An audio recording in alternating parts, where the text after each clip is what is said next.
Maayong buntag sa atong tanan.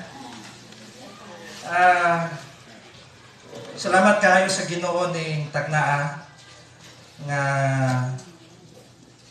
sa kanunay ang Ginoo nagauban o nagapanalangin sa matawsan nato ka kinabuhi, and nasayod ta nga usahay basta maabot na gali ang Domingo, murag daghan ang mag-alanganin.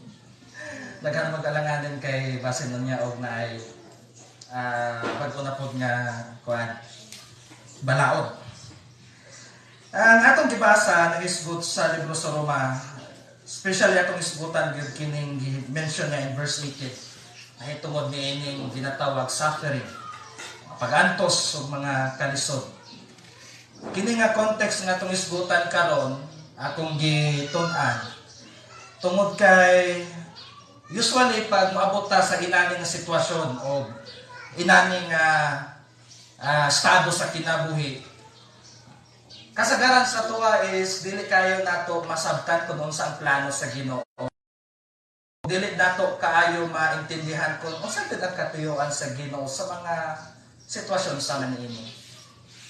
And I hope and I pray sa Ginoo nga samtang ato ning paghisgutan as we journey ni nga topic ug ato nga discussion garon in regard ni ining suffering, atong makita kung unsa gyud ang plano sa Ginoo sa atong kinabuhi sa pagpadayon o sa pagtinguha gihapon sa mga butang nga gipahilona sa Ginoo sa matag usa nato ka kinabuhi.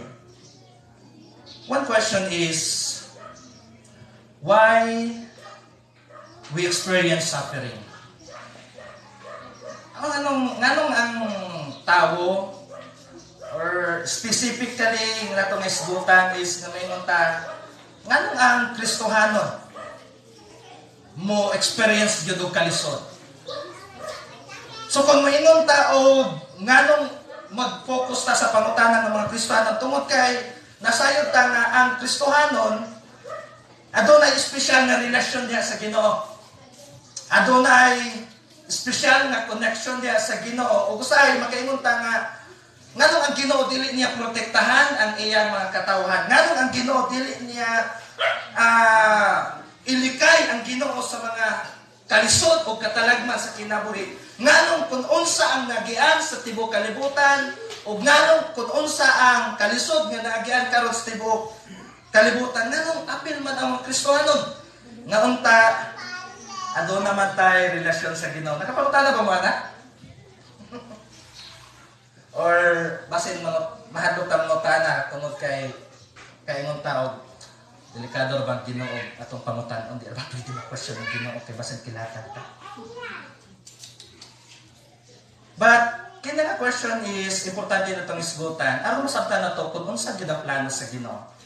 This question kinahanglan nato nga intindihon pag-ayo tungod kay naay mga importante nga butang nga gustong ipakita sa Ginoo sa matag usa nato ka kinabuhi. In John chapter 16 and verse 33, matod pa ni Ginoong Kristo ngadto sa iyang mga disipulo, "These things I have spoken," kini mga butang nga akong istorya, matod pa niya, "that you may have peace." Aduna may kalinaw. Akong gipahibalo sa inyo ha kung unsa ang sitwasyon o unsa ang mahimong kahimtang, matod pa niya, "In this world you have tribulation," matod pa ni Kristo, "but take courage, I have overcome the world." Ang atong isgutan is when we are suffering or when we experience suffering. When we experience suffering, everyone experience suffering, but the only suffering but the suffering of the Christians are unique. Ito mo na, tanan nga tao sa tibuok kalibutan nag-experience og kalisod. Tanan nga tao sa tibuok kalibutan karon tungod niini nga pandemya naka-experience og kalisod. Dili lang kita, dili lang ang mga pinili sa Dios. Pero kung atong lantawon, makaingon ta nga ang atong suffering or atong kalisod is very unique in the sense nga tungod kay adunay purpose ang Ginoo niya.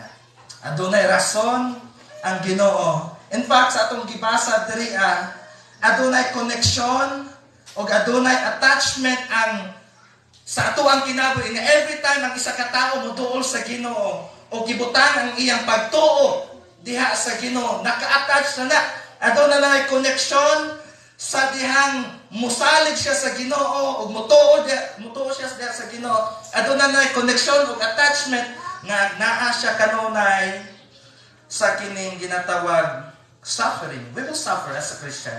Musuffer ta isip Kristohanon. Walay Kristohanon sa mention last time akong gi-mention, walay Kristohanon nga magkinabuhi o pangalagad nga hayahay. Walay Kristohanon nga pwede makademand sa Ginoo. Kung nasabtan din nato kung unsang atong relasyon diha sa Ginoo, walay Kristohanon nga pwede mingon, Lord, nganong maglisod man ko? Lord, nganong mag-struggle man ko? Why? When we are suffering or when we experience suffering. The first thing na gusto ko nga mention, ang atong isgutan o pamalandungan karon is kini mention in verse 18. In fact, kaning first statement nga mention diri matud pa na, for I consider. It gives us kining si Pablo naghatag og unique nga panglantaw in regards sa suffering. Si Pablo naghatag og bugat nga panglantaw kung unsa gyud ning suffering. Matud pa niya diri for I consider. In fact, kini mention na consider, it gives us the idea kung unsa ang confidence ni Pablo. Kung unsa ang iyang kasiguruhan o kung unsa ang